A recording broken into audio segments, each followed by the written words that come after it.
हे बघा, तुपाशिवाय पुरणपोळी किती ड्राय वाटते ना. तर आज मी बनवल्या होत्या पुरणपोळ्या बनवण्याचं खास कारण असं की आम्ही चाललेलो मावशींच्या घरी. त्यांच्या घरी कार्यक्रम असल्यामुळे मी पुरणपोळ्या पटकन बनवून घेतल्या, कारण मावशींना माझ्या हातची पुरणपोळी खूप आवडते. पण हे काय, तुपाशिवाय पुरणपोळी किती कोरडी वाटते ना. सेम तसंच माझ्या स्किनचं पण झालंय, डल आणि खूप फ्लॅट दिसते आणि फेस्टिव्ह ग्लो पण कमी झालाय. म्हणून तुम्हाला सुद्धा माझ्यासारखा हेवी मेकअप आवडत नसेल, फक्त तुपासारखा ग्लो हवा असेल, तर हे स्टोप सिरम म्हणजे पुरणपोळीवरच्या तुपासारखंच लाईट वेट, हेल्दी आणि इन्स्टंट ग्लो देणार. हे स्किन मध्ये लगेच ऑब्झर्व होतं, काहीच स्टिकीनेस नाही, फक्त प्युअर हायड्रेशन. आणि हे बघा, डल स्किन पासून ते थेट ग्लोई आणि ज्युसी स्किन दिसते. प्लस हे स्किन केअर सारखं काम करतं. यामध्ये असलेल्या व्हिटॅमिन सी आणि हायलोरॉनिक ऍसिड मुळे स्किन हेल्दी राहते आणि या उन्हाळ्यामध्ये चेहऱ्यावरती थंडावा जाणवतो. आता लावूया सीसी टिंट. हा माझा सिक्रेट शगुन टच आहे. याने चेहऱ्यावरील डार्क रेडनेस नॅचरली ब्लर करून क्लीन आणि एअर ब्रश लुक देतो, ते पण without heavy foundation. Look complete करण्यासाठी आता लावते कॉम्प्युअर लिपस्टिक. हा शेड आहे कोकोआ क्रश. आता हेच मी ऍज अ आय शॅडो आणि ब्लश म्हणून सुद्धा वापरते. आणि बेस्ट पार्ट म्हणजे हे लिपस्टिक ट्रान्सफर प्रूफ आणि सुपर कॉम्फी आहे. आणि हा माझा फायनल लुक रेडी आहे.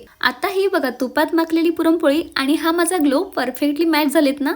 जास्त हेवी मेकअप न करता फक्त 3 प्रोडक्ट्सनी हा इन्स्टंट ग्लो मिळतो. हे प्रोडक्ट मी टॅग सुद्धा केलेत, तिथून तुम्ही परचेस करू शकता.